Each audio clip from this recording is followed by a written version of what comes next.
Mais j'encourage pas seulement les gens à venir, à rester, à faire n'importe quoi. Tricoter, aller dans les halls d'hôtel, parler aux gens, même en mauvais hébreu, aller voir les soldats, aller leur préparer des barbecues. Tout sert à quelque chose, même un mot. Chacun peut faire quelque chose. Il est médecin cardiologue, ancien chef des hôpitaux de Paris. Il s'appelle Alain Wajman. Il est également directeur médical Europe de Magen David Adom, expert médical auprès des tribunaux français. On est ravis de l'accueillir. Alain Wajman, bonjour et bienvenue. Bonjour, merci de m'accueillir. Eh ben, de rien. C'est très important pour nous de vous avoir sur ce plateau parce que vous avez décidé de donner de votre personne. Et c'est vrai qu'on parle beaucoup du don en général dans la société israélienne, mais c'est très touchant pour les Israéliens de voir que les Français, également les Juifs de France, se mobilisent et ô combien.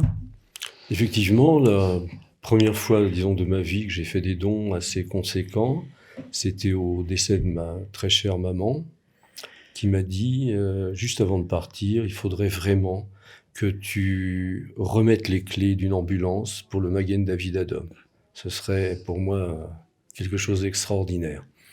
Et comme gentil garçon juif ashkénaze, qui obéit toujours à sa maman, j'ai respecté son souhait. C'est comme ça que vous avez pris pied dans cette organisation, que vous avez découvert en fait aussi le système de santé en Israël ? Tout à fait. Donc, après avoir remis les clés de cette ambulance qui portait le nom de mes oncles déportés, et j'ouvre une parenthèse, symboliquement, c'était pour moi important que ces deux jeunes hommes qui avaient jamais voyagé, qui ont été déportés à 18 et 22 ans, Moïse et Léon Rochov, je les cite, puissent venir à Tel Aviv, en Israël, circuler et sauver des vies. Alors, j'imagine que ce choc du 7 octobre pour vous, qui est un peu, on va dire, qui avez été confronté toute votre vie à cette histoire de génocide, de Shoah, d'extermination du peuple juif, de voir qu'en Israël, eh bien, on extermine aussi des juifs, ça a dû être assez compliqué à gérer. Au début, j'avais sur mon téléphone les Red Alert. Et quand le 7 octobre, à partir de 6h, 6h30 du matin, les alertes ont sonné de façon incessante, je ne comprenais pas ce qui se passait. Très vite, j'ai regardé la télévision et j'ai compris qu'il était en train de se passer quelque chose de dramatique, une barbarie sans nom, à l'encontre de nos frères et sœurs d'Israël. Mais est-ce qu'à distance, malgré les images, malgré tout ce qu'on entend, on prend la mesure de l'événement ou il faut venir en Israël pour ça ? Écoutez, en tant que médecin, j'ai été urgentiste, j'étais cardiologue, j'ai fait de la réanimation, j'étais au bloc, j'ai fait beaucoup de choses. Et à distance, on ne perçoit pas toute la dimension de la réalité de ce qui s'est passé. On ne comprend pas jusqu'où ils sont allés. On comprend qu'il y a eu des morts, on comprend qu'il y a eu plus de 200 morts, des bébés, on comprend sans comprendre, parce que c'est tellement atroce qu'on n'arrive pas à réaliser. Et une fois qu'on a réalisé, ce n'est qu'en venant voir les lieux, les gens, les rescapés, qu'on prend toute la dimension de l'horreur. C'est pour ça que vous avez tenu à participer et voire à organiser même ce voyage de solidarité conçu par le Magen David Adom. C'est important pour vous ? Tout à fait. J'ai accompagné un groupe d'une trentaine de personnes et nous sommes allés à Kfar Aza. Quand nous sommes arrivés, tout ce kibbutz qui était un endroit de repos, d'arbres, de fleurs, d'oiseaux, d'un seul coup, on s'est trouvé face à des maisons dévastées, calcinées, des restes du quotidien. C'était l'enfer et le paradis mélangés. On passait par d'abord un paradis, comme le vieux kibbutz à l'ancienne, et d'un seul coup, on plongeait dans l'horreur la plus terrible, avec du métal calciné, des appareils électroménagers, et d'un seul coup, on se dit, mais il y a eu des gens qui ont vécu ici, et on voit arriver quelques personnes qui essaient de revenir sur leur lieu de domicile, et qui errent dans un état de traumatisme psychologique que moi, médecin, de plus de 70 ans, je vous assure que j'avais jamais vu ça. Mmh. Alors, on comprend que les Juifs de France ont besoin d'exprimer leur solidarité. Alors, ils l'ont fait par différents moyens, mais on a aussi l'impression qu'ils ont besoin de se retrouver entre eux, soutenant Israël. Alors, ce qui s'est passé en France très vite, c'est les gens étaient désemparés. Très vite, ils ont réagi. Et aussitôt se sont mis en place des organisations, des coups de téléphone, ne serait-ce que moi j'ai des amis médecins en Israël, je les appelle tous les jours, encore aujourd'hui. 3 minutes avec eux, c'est leur dire qu'on est avec eux. Il y a une présence, il y a des dons, tout s'est mis en place, tout. Et la solidarité a fait que, eh bien, toutes les différences qui ont pu exister entre nous, et j'étais là à Kippour, à Tel Aviv, et quand j'ai vu que il y avait quelques petites différences entre certaines communautés qui en étaient venues à plus que s'invectiver le jour du Kippour, je me suis dit, il se passe quelque chose, et tout ça, ça a disparu, malheureusement, à cause de cette barbarie qui est arrivée le 7. Et revenir en France avec, non pas des images, parce qu'il n'y avait pas que les images, on a rencontré des gens. Et quand je suis retourné à l'hôtel Sheraton à Tel Aviv, et que j'ai vu dans le hall des familles, des dames de 87 ans, déplacées, tricotant des journées entières, que je suis allé leur parler, et que j'ai vu une dame qui parlait toute seule du matin au soir, j'ai compris que il allait y avoir un traumatisme immense dans la société israélienne.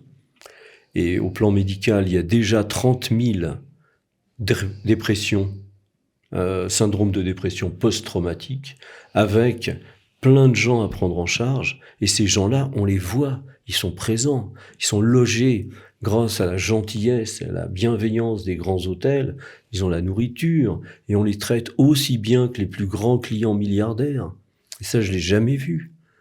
Et ça aussi, c'est émouvant quand on... c'est très émouvant.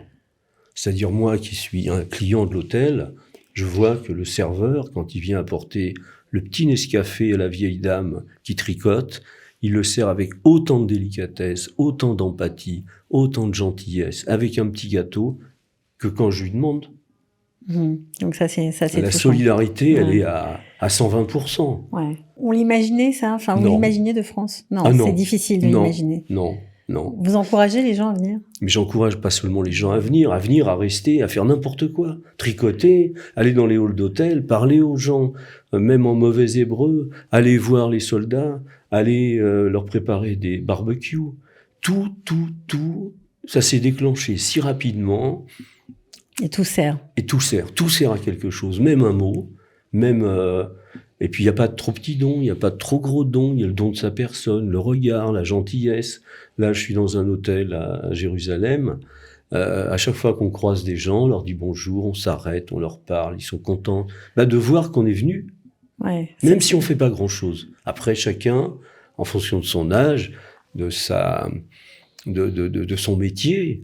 voilà, si j'étais coiffeur, je m'installerais, je couperais les cheveux des soldats, ou chacun peut faire quelque chose. Alors, vous, en tant que directeur médical Europe de MADA, vous avez pris des décisions, en tout cas, est-ce qu'il va y avoir des programmes particuliers pour gérer cette situation terrible? Alors, d'une part, les programmes en cours vont continuer.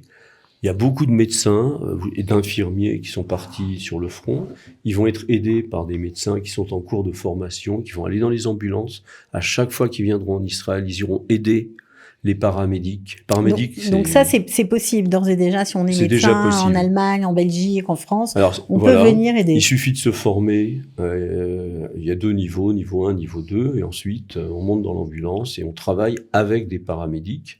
Et on exerce le métier quotidien de l'urgence, aller chercher des patients, les transporter à l'hôpital, les stabiliser, les préparer pour... Et ça, c'est possible même si on ne vit pas ici, même si on n'a pas beaucoup de temps pour se former? C'est long, la formation? Non, une formation, ça dure 4 jours. D'accord, donc on peut le faire dans son pays d'origine. On peut le faire... non, on pourra le faire dans son pays d'origine, parce qu'il y a des formations qui sont faites à Paris, à Marseille. Okay. Il y a des formations qui sont faites ici en Israël. Il y en a une qui est en cours là cette semaine. Et des médecins deviennent des paramédics. Alors pour les gens, c'est un métier qui n'existe pas en France, je vous éclaire un petit peu. C'est entre infirmiers et médecins. C'est-à-dire, ce sont des infirmiers qui sont capables de lire. Plus même. Ils sont brillants, ils ont 18 ans. Ils sont capables de traiter une urgence, lire un électrocardiogramme, administrer les premiers soins, amener un patient stabilisé à l'hôpital. Ce sont des très jeunes. Et nous, on n'a que du respect pour eux. Et on est très, très humble. Et on travaille après avec eux et c'est un bonheur. Il y a une grosse demande de la part du corps médical de venir aider Très grosse avec son demande. métier, bien sûr. Très grosse demande. Demande qui est pour l'instant, on va être très très clair, pour l'instant, il y a de nombreux sites des universités américaines, du ministère de la Santé en Israël, qui disent que dans la première urgence, il faut des chirurgiens, des anesthésistes, des radiologues et des spécialistes des greffes de peau pour les brûler. Dans un deuxième temps, si par malheur la situation continuait et se pérennisait, on aurait besoin de médecins spécialistes, voire de généralistes, pour aider en particulier les populations déplacées. Et j'ai eu un très bon contact avec quelqu'un que j'ai retrouvé à la Knesset, qui est un chef de cabinet, qui m'a dit « Rédigez-moi un projet et on va voir comment prendre tous ces médecins qui sont pas forcément des chirurgiens, mais qui sont tellement animés d'un souhait de venir aider et puis de soigner, même sous le contrôle de nos collègues israéliens. Bien sûr, il y a une responsabilité, mais les aider à voir beaucoup de malades et valider et traduire en ordonnance et en hébreu ce que nous, on aura fait. Qu'est-ce que vous gardez de ce voyage de solidarité qui se termine aujourd'hui pour vous? Alors, deux choses. La première, c'est un choc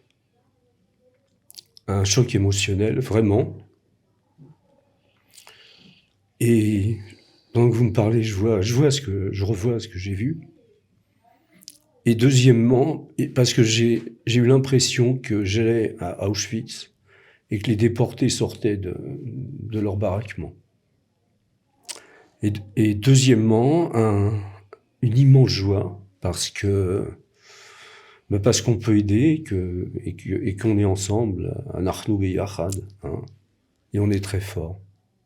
Vous allez peut-être revenir pour de bon. Bien sûr. Et rester avec nous. Surtout si vous me donnez des cours d'hébreu.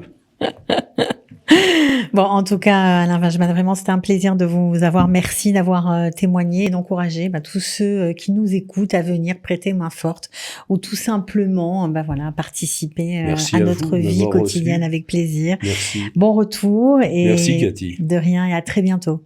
Bien sûr, à votre disposition.